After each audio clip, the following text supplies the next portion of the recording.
Hoy quiero dejar claras varias cosas, porque hay muchas personas que pueden conocer este evento y pueden llegar a conclusiones que no son muy escriturales, que digamos. Sí, Dios le manda a Moisés en una oportunidad en el desierto a que golpee una peña con la vara de la justicia, que es como se llama la vara con la que él abrió el Mar Rojo, con la que hirió el río Nilo y con la que precisamente va a golpear la peña de Oreb y de la cual va a brotar agua. Pero debemos entender que ese evento se suscitó por un mandato directo del Señor. Pero luego hay otro evento en otro lugar que es Cades Barnea, o sea, es otra roca, donde el Señor no le dice a Moisés ya no que golpee la roca, sino que le hable a la roca. Y lastimosamente Moisés la golpea 2 veces. Y en esta clase vamos a hablar qué tipifica una de esas rocas, qué tipifica la otra y por qué fue tan craso, tan grave, tan delicado el comportamiento de Moisés, porque pues finalmente ese acto le costó no poder entrar a la tierra prometida. Entonces, hoy vamos a entrar en materia. La roca herida como figura de Cristo. Entonces vamos a hablar de la roca de Oreb, vamos a verla como la persona de Cristo, vamos a ver cómo esa roca de Oreb, al ser golpeada, nos muestra la obra redentora de nuestro Señor Jesucristo. Vamos a ver también cómo al salir agua de esa roca se habla de la obra del Espíritu Santo.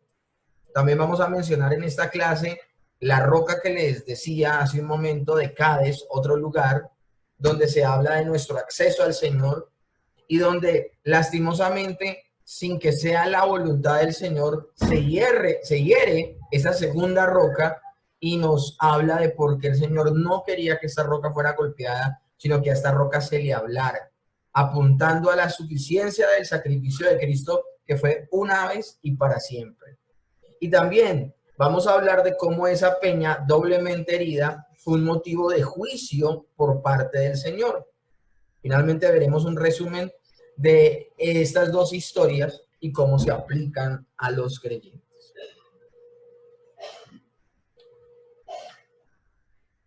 Estos pasajes los podemos ver en Éxodo capítulo 17 del 1 al 7, en Números 20 del 1 al 13, en Deuteronomio 32 del 3 al 4, el verso 15, el 18.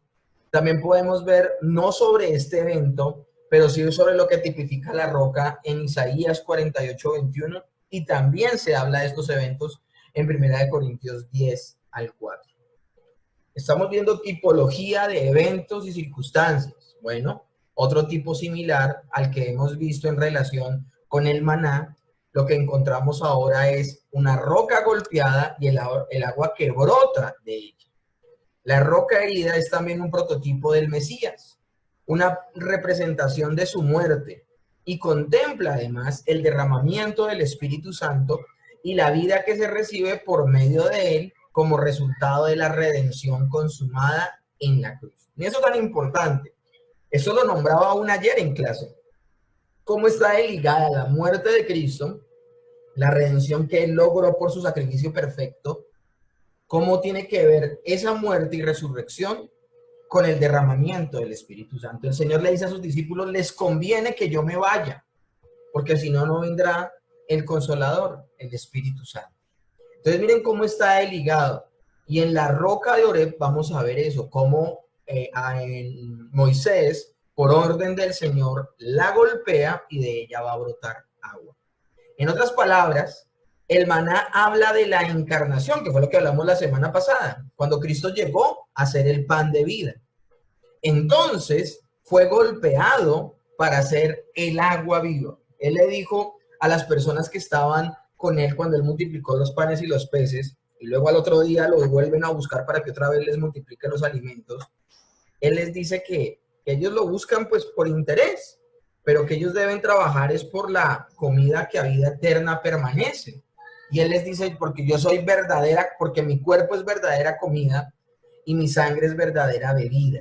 Está apuntando a eso, Cristo como maná del cielo y también Cristo al ser golpeado como el agua viva que nos da precisamente vida. En este estudio haremos un análisis detallado de todo lo concerniente al significado tipológico de estas dos rocas. Vuelvo y las repito, la roca de Oreb y la roca en Cades Barnea. Son dos lugares que son separados de 120 kilómetros más o menos de distancia. Son dos situaciones diferentes, son dos situaciones que son similares, pero se presentan muy diferentes y representan cosas muy distintas. Eso tenemos que dejarlo muy claro desde el principio. Vamos a comenzar con la roca en Oreb y cómo esta representa a la persona de nuestro Señor Jesucristo. Me gustaría que estuviéramos muy pendientes de la presentación, pero que ustedes luego en casa pudiesen leer las historias. Yo me voy a esforzar en contarles las historias, pero sería muy bueno que ustedes lo pudieran leer de primera mano. Y no solamente con esta clase, sino con todas las que hemos venido viendo. Ese recorderis bíblico es importantísimo. Ustedes siempre estén evaluando lo escritural que es cada clase. La palabra para roca aquí en este pasaje de Éxodo es Atsur. Dios se identifica como la roca, esto es, dirigiendo la atención de Moisés a una roca particular. No era cualquier roca, una roca particular. Dios mismo estaba sobre la peña en Oreb. Eso es lo que dice el verso 6. Delante de ti. Habla aquí, porque dice así la palabra, que vino delante de ti. Y habla aquí de la condescendencia del Señor, pues se presenta como un siervo delante de su amo, esperando sus órdenes, dispuesto a ayudar a su pueblo murmurador. Y aquí me gustaría que hiciésemos algo. Si quieren, voy a activar los micrófonos y me gustaría que ustedes me ayudaran con su participación de la lectura del texto. Entonces, no sé si por ahí tienes a la mano la Biblia, Sergio. Ya puedes activar el micrófono si me quieres. Sí, señor. Ahí para que tengamos el pasaje ahí a la mano.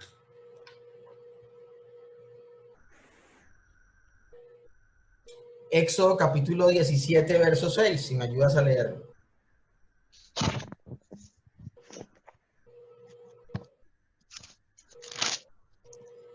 Verso 6. Dice, he aquí que yo estaré delante de ti, allí sobre la peña en Oreb, y golpearás la peña, y saldrán de ellas aguas, y beberá el pueblo. Y Moisés lo hizo así en presencia de los ancianos de Israel. Si quieres, sigue otros versículos. Y llamó el nombre de aquel lugar Masá y Meribá, por la rencilla de los hijos de Israel, y porque tentaron a Jehová, diciendo, ¿está pues Jehová entre nosotros o no? Esto es interesantísimo, porque ustedes saben que el pueblo de Israel murmuró varias veces en el desierto. El apóstol Pablo nos nombra 10 veces en las que, oportunidades en las que ellos murmuraron contra el Señor. Esta fue una de ellas. De hecho, el término Meribá significa rencilla o murmuración. El título roca se aplica a Dios en este caso. Lo podemos ver en el Salmo 78 y en Deuteronomio 32. Pero Isaías habla proféticamente también de Cristo como sombra del gran peñasco en tierra calurosa. A mí me gustaría que pensáramos un momento lo que sucedió.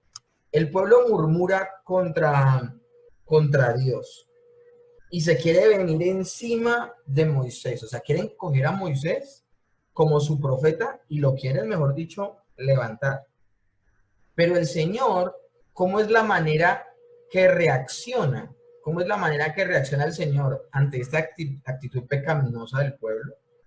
El mismo Señor, Dios mismo, estaba sobre la peña en Oreb, porque por eso dice que estaba delante de él. Y le dice a Moisés que golpee la peña. Y esto me llama la atención, ¿por qué? Porque el pueblo quería golpear, quería acabar a Moisés, porque era el profeta de Dios. Y es como si Dios mismo, quiero que vean el ejemplo tan maravilloso, es como si Dios mismo, cuando dice, me voy a poner delante de ti, significa que Dios como que detiene esta situación, impide que sea golpeado Moisés, y a través de la peña, Dios mismo es golpeado. O sea, en lugar de castigar a ese pueblo pecador, ese pueblo murmurador, ese pueblo disencioso y malvado que buscaba matar al profeta, al que hablaba en nombre de Dios, el Señor calma a Moisés y lo que hace es recibir el golpe que merece el pueblo. ¿Esa no es acaso la obra de Cristo? ¿Esa no es acaso la obra de Cristo? ¿Quién merece la ira de Dios por sus pecados y su maldad? El hombre. Y esto es interesante. Dios demanda al hombre que le agrade. El hombre no puede agradar a Dios. Entonces Dios se hace hombre y obedece puntualmente ese Dios hecho hombre a Dios el Padre y puede entregar su vida en sacrificio, en entrega completa, para que la ira de Dios caiga sobre el mismo Dios y no sobre el pueblo. El primer episodio que estamos narrando aquí hoy tuvo lugar en el desfiladero de Redifín, al norte de la península de Sinaí, en la región del Monte Oreb, otro pico perteneciente a la misma cadena montañosa del Sinaí, que ocurrió al principio de las jornadas de Israel. De hecho, estos dos eventos están retiradísimos en tiempo. Este primero, comenzando las jornadas.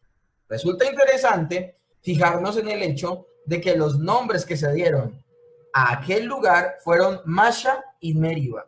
La palabra Masha significa tentar o probar, significa tentación, prueba como se ve en el verso 7, Dios está probando el corazón del pueblo. En el verso 2, el verbo altercar tiene a Meriba como su sustantivo y la significación es sugerida por dicho verbo. Y entonces significa un altercado, una contienda, una querella, una rencilla, por razón de que los hijos de Israel altercaron con Moisés y tentaron al Señor. También Masha significa poner a prueba, en cuanto que Dios pone a prueba al hombre. Quiero que ustedes entiendan una cosa. Meribá significa el hombre probando a Dios. Como diciendo, ¿por qué nos sacaste al desierto? Estábamos más cómodos en Egipto. Ustedes saben que el discurso era siempre el mismo. Y en ese momento le están haciendo un reclamo fuertísimo a Moisés y Moisés va a llevar las consecuencias, va a llevar, como se dice por acá en Colombia, del bulto por servir a Dios. Entonces, por un lado, Meriba significa eso, significa poner a prueba, pero el hombre a Dios. Esa es la tentación gravísima. Pero Masha también significa poner a prueba, pero en este caso Dios poniendo a prueba al hombre. Esto se ve, se dan cuenta, esto es dual lo que está pasando aquí. Ahora, el hombre no puede probar a Dios. Eso es pecado, lo dice el Señor mismo, el Señor Jesús, en la tentación del desierto, que no pondrás a prueba a Dios, no tentarás al Señor tu Dios. Entonces, es Dios, por otro lado, que sí puede probar al hombre, exigiéndole alguna manifestación de fidelidad. Mientras que el pueblo pretende poner a prueba a Dios, exigiéndole alguna manifestación milagrosa de su omnipotencia para ellos creer en él. Esto es una cosa terrible y muy grave lo que está pasando. Meriba entonces significa proceso de justicia, con la idea de proceso legal o juicio, y con la connotación de contienda o disputa. Pero aquí se toma en un sentido muy general de oposición violenta. La misma palabra se traduce como provocación en Hebreos 3:8. ¿Dónde está pasando esto?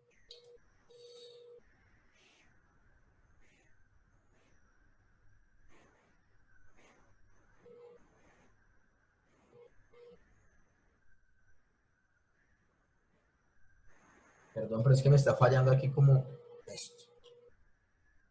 El antitipo nos muestra que Cristo es nuestra roca. Eso lo hemos visto nosotros muchas veces en la Escritura, se los he también predicado muchas veces. La figura de la roca habla de fortaleza, de firmeza, de permanencia. Los decretos del Señor y el plan de salvación fueron dispuestos para siempre. Son incambiables. Sus propósitos son inalterables y por ende inamovibles.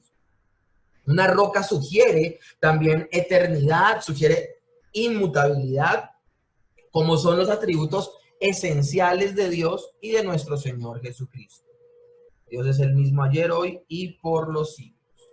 Ahora, vamos a hacer un pequeño recorrido de lo que pasó puntualmente. En Horeb, Dios manda a Moisés que golpee la peña con su vara. No le ordena herir a los rebeldes que murmuraron.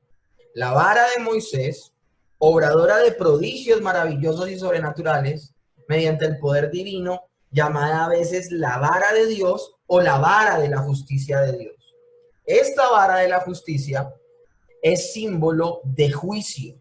Escúchenme bien, con esa vara fue que Moisés tocó el río Nilo y se convirtió en sangre. Eso fue un juicio contra los egipcios. Con esa vara tocó el Mar Rojo y el Mar Rojo se abrió. Y aunque el Mar Rojo se abrió para el pueblo de Dios, cuando pasaron los egipcios, el mar se cerró y mató a todo el ejército de Faraón como un juicio. Por lo tanto, lo que más nos interesa aquí es la roca golpeada por la vara de la justicia. La justicia de Dios no recae sobre el pueblo pecador, sino recae sobre la roca. Y esto es impresionante. Ese pueblo se merecía el trato que tuvo Egipto. Eso era lo que se merecía ese pueblo murmurador y traidor. Se merecía que la ira de Dios descendiera sobre ellos y los acabara. Pero no fue lo que hizo el Señor. El Señor tuvo misericordia y le manda a Moisés a golpear la roca, y por eso se vuelve en tipo de nuestro Señor Jesucristo y su obra redentora. Pero es igualmente interesante notar, comparando Éxodo 17 con Números 20, que la nube de la gloria de Dios se posó sobre la peña que iba a ser herida, así como la estrella se detuvo sobre la casa donde iban a ser el Salvador. Eso lo vemos en Mateo 2, verso 9. Esto es impresionante. Esto es impresionante. Señales del cielo anunciando al Mesías. Ahora, esta roca herida, que representa la obra redentora de nuestro Señor Jesucristo, también nos habla de otras cosas mucho más importantes. Aquí vemos prefiguradamente a Cristo sufriendo y muriendo, el Mesías sufriente, el que habla Isaías 53, el que menciona Zacarías 13:7, el que predicó el apóstol Pedro a voz en cuello a personas de diferentes lenguas en Hechos capítulo 2, después de haber recibido el Espíritu Santo. La roca herida habla de la herida infligida, la simiente de la mujer. Génesis 3:15 dice que mientras el hijo de la mujer iba a golpear en la cabeza a la serpiente le iba a herir el talón. Esa es la herida infligida al hombre que iba a nacer de la mujer. El golpe del juicio divino cayó sobre Cristo. Él vino a sufrir el castigo del pecado que merecían los pecadores que el Señor había amado desde antes de la fundación del mundo. Ahora, la hendidura de la roca sugiere el costado herido del Señor Jesucristo, y por eso la fotografía que ven allí. Notemos que la peña señalada por Dios fue golpeada una sola vez en Horeb. Así Cristo sería herido una vez y para siempre. Y aquí ya viene como el anticipo de por qué lo que hizo a Moisés años después en Cades Barnea es tan delicado. La roca fue golpeada solo una vez en Horeb. Así Cristo sería herido una vez y para siempre. Hebreos 7:27, capítulo 9, el capítulo 10 también. Y de su costado brotaría sangre y agua. No necesita ser otra vez crucificado porque no puede volver a morir. El verbo encarnado de nuestra roca, el verbo encarnado, que es nuestra roca, recibió el golpe del castigo de nuestros pecados, cumpliendo en él la justicia de Dios, que es como se llama la vara de la justicia de Dios. El costado abierto de Cristo es el refugio provisto por Dios. Los que estamos resguardados en Cristo no recibiremos daño ni maldición alguna nos puede alcanzar.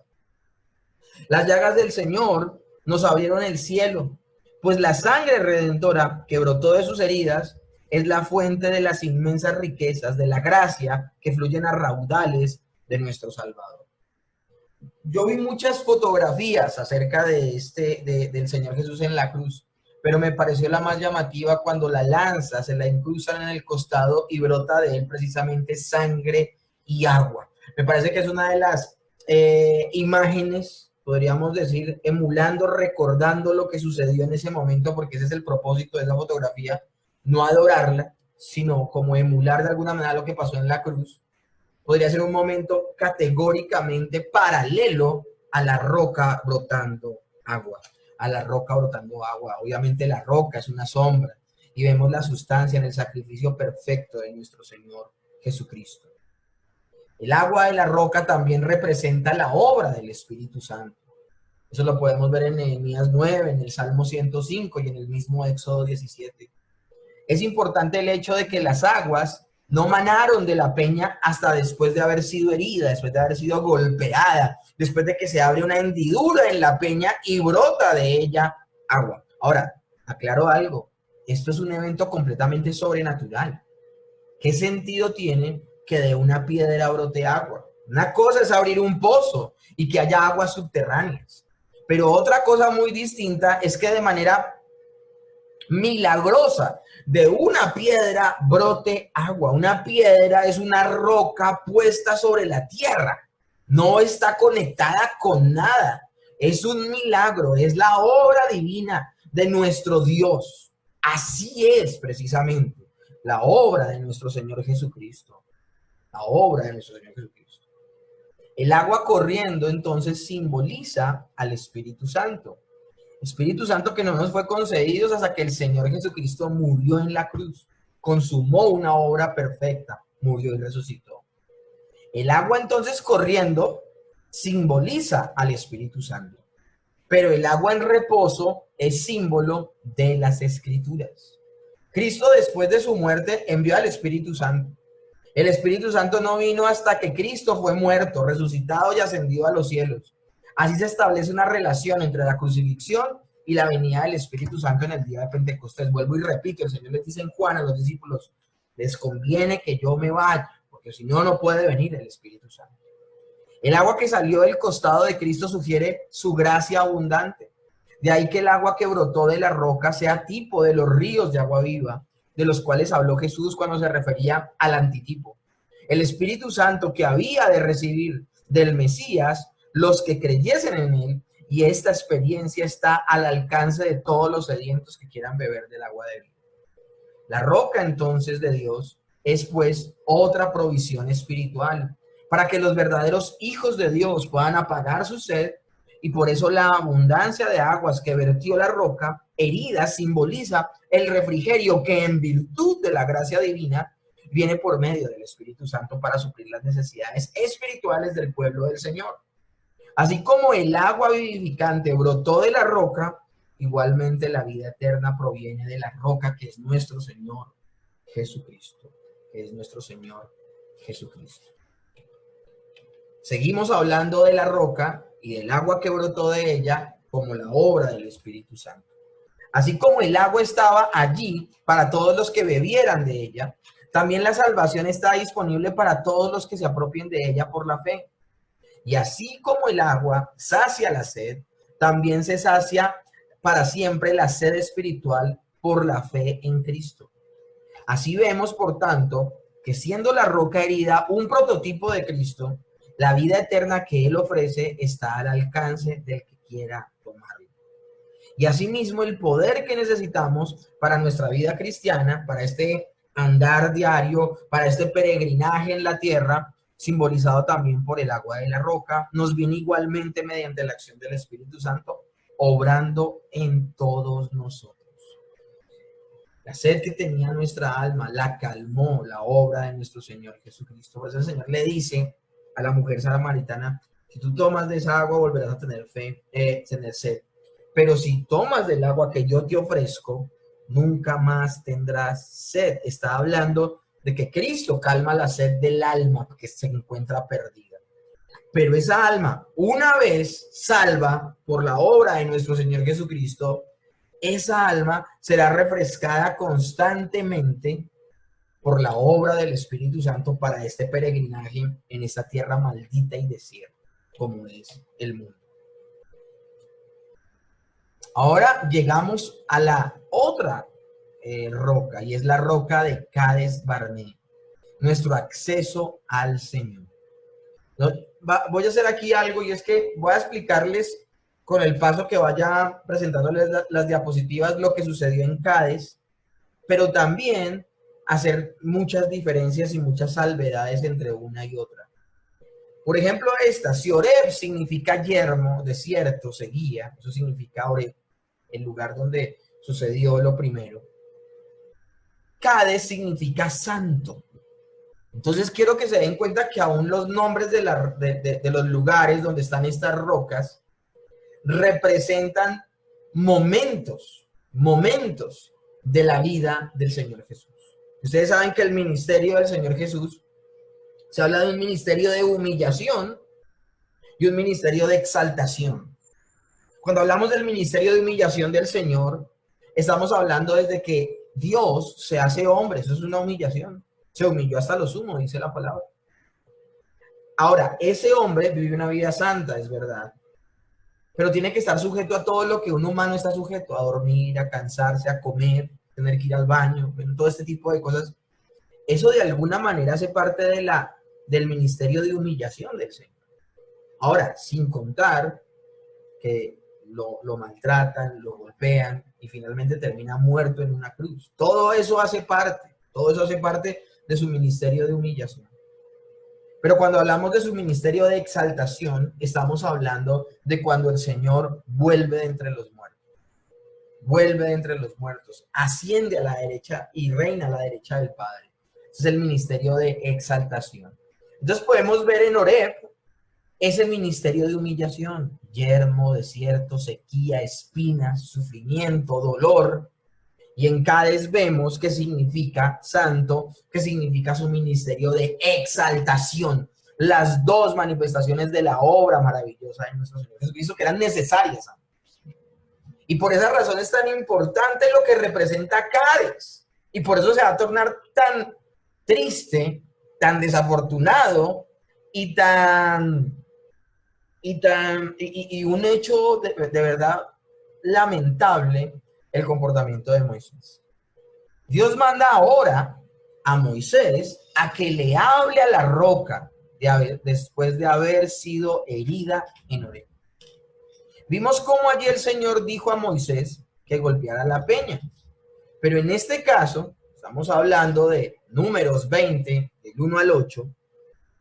En este momento el Señor le dice que le hable a la peña, no que la hiera.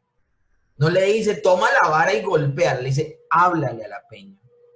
Se trata de dos casos completamente distintos, aunque ambos lugares se llamaron Meriba por causa de la similitud de las circunstancias del pueblo, porque es que en esta oportunidad el pueblo vuelve otra vez a murmurar, vuelve a salirse de casillas, vuelve a poner a prueba al Señor.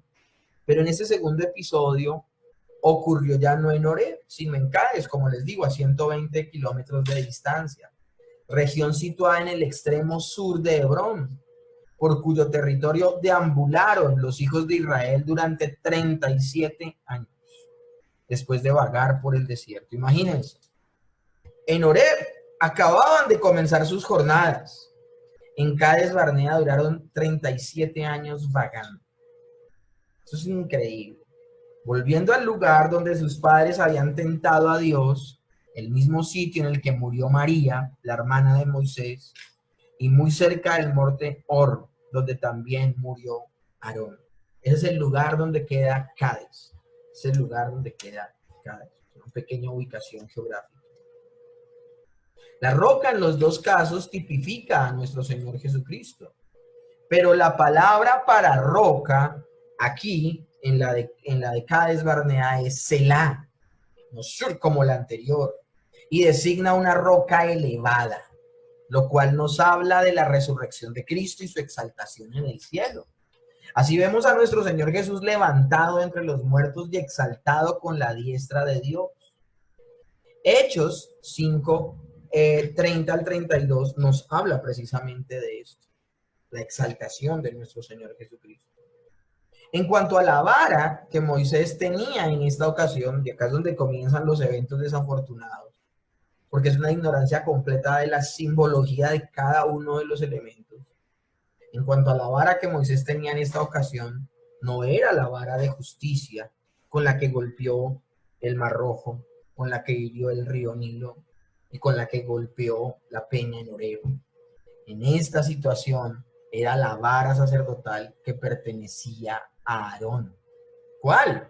Cuando se rebelaron algunos líderes, Coré, Datán y Avirán, y señalaron como que Aarón no podía ser el único que pudiera servir a Dios, ni tampoco Moisés, toman una vara cada uno de los 12 representantes de las 12 tribus de Israel y las dejan en la presencia de Dios. Y la vara que reverdeciera era la que por señal divina demostraría que sobre esa persona que representaba la vara estaba el respaldo de Dios, estaba la presencia de Dios, estaba el llamado de Dios. Y obviamente pues la vara que reverdece es la vara de Aarón. Esa es la vara que tiene en la mano, en este caso, Moisés. Esa vara que había suministrado agua al pueblo durante aquellos años deambulando por el desierto seguía acompañando a los hijos de Israel aún. Y solamente necesitaban hablar a la peña como Dios le había mandado que lo hiciera. Miren, esto les vuelvo a leer. La roca que había suministrado agua al pueblo durante aquellos años de deambular por el desierto seguía acompañando a los hijos de Israel aún.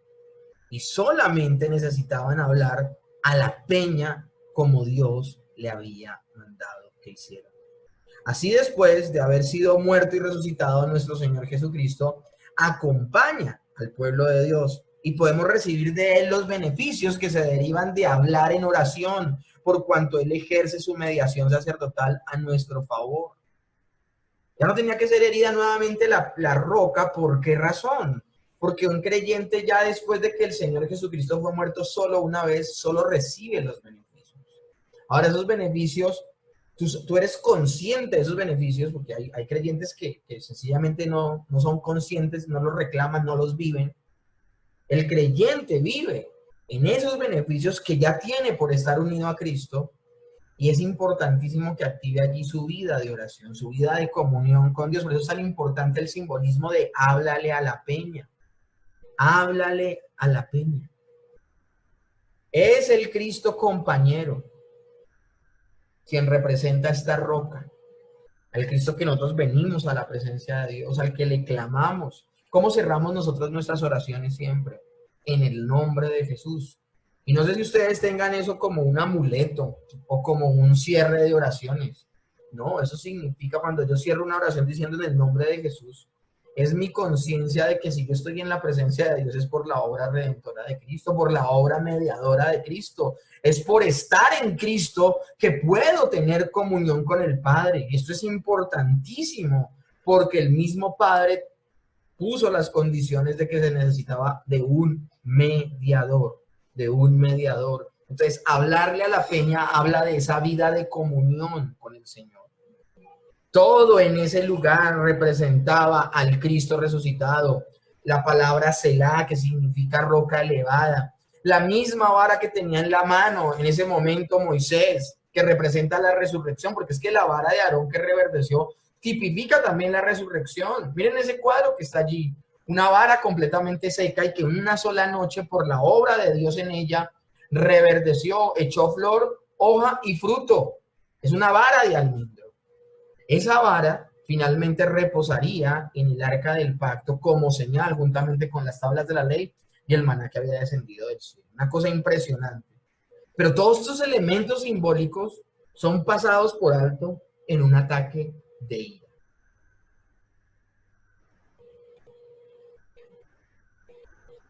Ahora el Señor usa un error garrafal como el de Moisés para enseñarnos cosas maravillosas, pero de alguna manera la figura como tal de Cades, de la roca de Cades, se estropea por el acto que realiza sobre ella Moisés.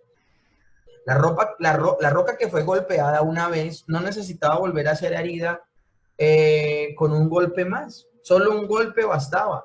Pero Moisés, en lugar de hablar a la peña, según el Señor había mandado, la golpeó. Y en esta oportunidad la golpeó 2 veces. Ya cuando tú conoces la historia, te das cuenta de lo delicado que es. Uno, porque el Señor no le dijo que la golpeara, sino que le hablara. Y 2, ni siquiera en la primera oportunidad fue necesario pegarle 2 veces, porque con una sola vez bastó para que saliera agua. En esta oportunidad no solo desobedeció a lo que le había dicho el Señor, sino que la golpeó 2 veces, obrando precipitada e impacientemente, con una actitud presunciosa, altivez, con ira. Ahora, ¿por qué se está comportando así Moisés? Se está comportando así porque está, y con esto no lo estoy justificando, sencillamente estoy poniendo en contexto las acciones. Moisés está cansado del pueblo. Ese pueblo por el cual él intercedía, ahora lo tiene agotado completamente. Otra vez murmurar. Y ustedes leen el pasaje, se van a dar cuenta de la manera tan despectiva que él les dice, ahí les damos agua. Ni siquiera le da la gloria a Dios. Al actuar de esta manera, Moisés cometió una acción de desobediencia y no dio reconocimiento a la gloria de Dios. Me gustaría, Sergio, si me puedes ayudar a buscar Números, capítulo 20, del 10 al 12. Si me ayudas, te recomiendo. ¿Escuchaste? Sí, señor, estoy buscando. Números 20:10. 20, 10 al 12.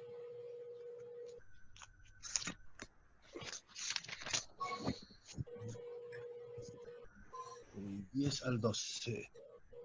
Dice, y reunieron Moisés y Aarón a la congregación delante de la peña, y les dijo, oíd ahora, rebeldes, ¿os hemos de hacer salir agua de esta peña? Entonces alzó Moisés su mano y golpeó la peña con su vara 2 veces, y salieron muchas aguas, y bebió la congregación y sus bestias.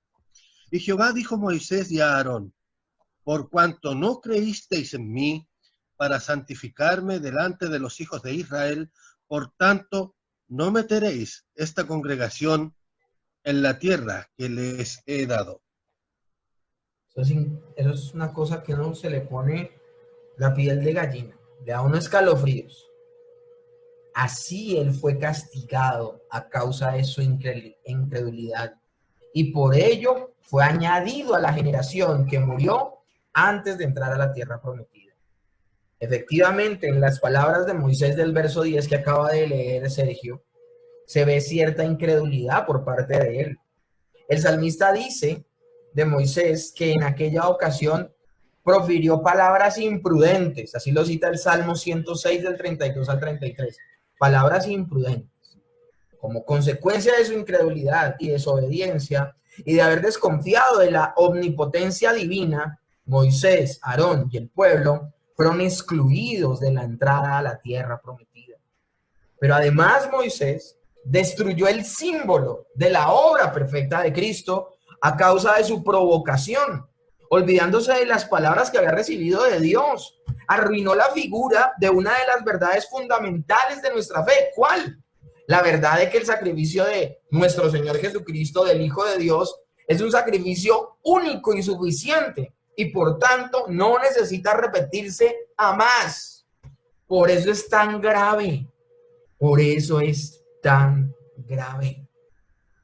La peña de Cades representa esa peña que ya no necesita ser herida. Está representando el ministerio de exaltación del Señor, no el de humillación. Su resurrección, su ascensión a los cielos. Él ya reina en gloria y por esa razón Él puede suministrarnos agua a través del Espíritu Santo como consecuencia de las virtudes de su sacrificio. No era necesario volver a golpear la peña. Entonces la peña doblemente herida fue motivo del juicio por parte del Señor. Esto debería hacer reflexionar y servir de aviso a los que pretenden ofrecer de nuevo el cuerpo y la sangre de Cristo. Debería como poner un aviso así como en letras grandísimas donde diga cuidado, peligro. El Mesías tenía que morir una sola vez para siempre. Y habiendo sido ya crucificado, no volvería a ser herido. Su sacrificio redentor no tendría que repetirse nunca. pues no tenemos que crucificarle nuevamente. Así Cristo traerá juicio si su muerte irrepetible es desechada. ¿Cuál es el problema con tantas religiones que pretenden hacer parte de la cristiandad? Por ejemplo, el catolicismo romano. En la misa, el catolicismo vuelve a sacrificar a Cristo en la misa. Cada vez que se hace la misa, nuevamente el sacerdote dice la religión católica que el sacerdote tiene el poder de traer a Cristo del cielo a la tierra. Y por eso la transustanciación de que el pan se convierte en la carne y el vino se convierte en la sangre. Una herejía en todo el sentido de la palabra. No hay que volver a oficiar, no hay que volver a repetir el sacrificio de Cristo que fue perfecto y hecho una vez y para siempre. Hablando solo de un ejemplo, porque también aquí estamos hablando, por ejemplo, de ese movimiento que se levantó recién el Señor ascendió a los cielos, que se llamaron los judaizantes. Y los judaizantes eran personas que reconocían a Jesús como el Mesías, pero que dentro de la iglesia primitiva se levantaron diciendo, miren, sí, lo que hizo el Señor fue muy importante, pero faltan cosas. Entonces, el verdadero creyente, el que verdaderamente quiere agradar a Dios, tiene que creer en Jesús y en su obra, pero tiene que observar perfectamente la ley. Esas personas ven que el sacrificio de Cristo no fue suficiente. Y cuando hablo de seguir la ley, no estoy hablando de la ley moral, los 10 mandamientos, porque los 10 mandamientos los tenemos que cumplir todos los creyentes de todas las épocas. Hablo de observar la ley, era que se tenían que circuncidar, que tenían que observar cada una de las reglas, tanto de la ley ceremonial como de la ley civil, cada una de ellas para poder ser verdaderamente salvos. Y eso es añadirle a la obra de Cristo. Cualquier religión que osa decir que el Señor no presentó un sacrificio perfecto, cualquier religión que osa decir, que se atreve a decir que en la obra del Señor no fue una obra consumada y que efectivamente sirvió como sustitución nuestra y pagó por nuestros pecados y la ira de Dios quedó completamente subsanada y ahora el Señor se vuelve nuestra propiciación delante del Padre y por eso somos aceptos en el amado. Si alguien llega a decir que todo esto no es suficiente y que hay que hacer algo más, eso es una herejía gravísima. Es una herejía gravísima. El sacrificio de Cristo, que fue una vez y para siempre, es suficiente. Es suficiente. Miremos entonces en perspectiva esta historia del pecado de Moisés. Primero, el pueblo era indigno del favor divino de Dios y retiene sus bendiciones el Señor por causa del pecado de ellos. 11 jornadas hay desde Oreb hasta de camino de los montes de Seir hasta Cades Barnea. Ahora, esas 11 jornadas, como les decía, era una distancia estimada, de 160 kilómetros, ya había dicho 120. La murmuración del pueblo es el pecado que se está viendo en ese momento y es lo que exaspera a Moisés. Él se enoja profundamente. Entonces, como que de alguna manera el mismo espíritu del pueblo como que leuda a Moisés. Ahora, él es completamente responsable, la responsabilidad del pecado es individual. Y por esa razón, por su pecado individual, Moisés cae en incredulidad y con ello también Aarón. Porque si la vara era de Aarón, imagínense, están participando ambos. Y la desobediencia directa de Moisés, el Señor le dijo, háblale a la peña. Y Moisés actuó diametralmente opuesto a lo que le había dicho el Señor. Sin duda el pecado de Moisés fue perdonado, pero perdió los privilegios de entrar a la tierra prometida. Moisés recuperó su mansedumbre, dando nuevas pruebas de su humildad al admitir delante del pueblo la gravedad del pecado y confesarlo. Él lo hace en Deuteronomio. También se habla de esto en otras partes de la Escritura. Pero también tenemos que observar que lo único que el pueblo tenía que hacer era recibir y tomar del agua. Al hablarle el representante de Dios a la peña, el agua sencillamente brotaría. Por eso también dice Dios que no dieron gloria, no honraron el nombre de Dios delante del pueblo al decir ellos, aquí les damos agua. En la fotografía que están viendo, ven a Moisés viendo la tierra prometida de lejos. Está en el desierto y de lejos ve la tierra prometida. Ahora, con esto no estoy queriendo decir que Moisés no está en el cielo, ¿no? Moisés está en el cielo, él no perdió su salvación. Pero su remanente de pecado en esta oportunidad le jugó una mala pasada. le jugó una mala pasada. No entró a la tierra prometida. Características de la vida que se reciben entonces por la gracia: gratuita, abundante y asequible. La obra de Cristo como nuestra roca, Él salva, sostiene, satisface, es nuestra sombra de amparo en medio del sol de estas circunstancias tan terribles, en medio de este mundo caído. Su presencia nos acompaña todos los días y nos guía. De hecho, el griego prodomos, precursor, significa el que marcha delante para que todos puedan seguir con seguridad. Este es el término para nuestro Señor Jesucristo, nuestro precursor, el que va adelante como punta de lanza, abriéndonos camino para que nosotros podamos seguir con seguridad este peregrinaje temporal en este mundo caído.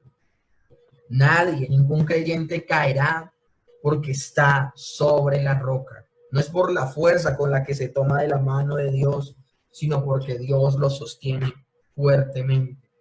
En conclusión, las características de una roca pueden aplicar con toda propiedad a nuestro Señor Jesucristo. Una roca representa durabilidad, fortaleza, estabilidad y permanencia.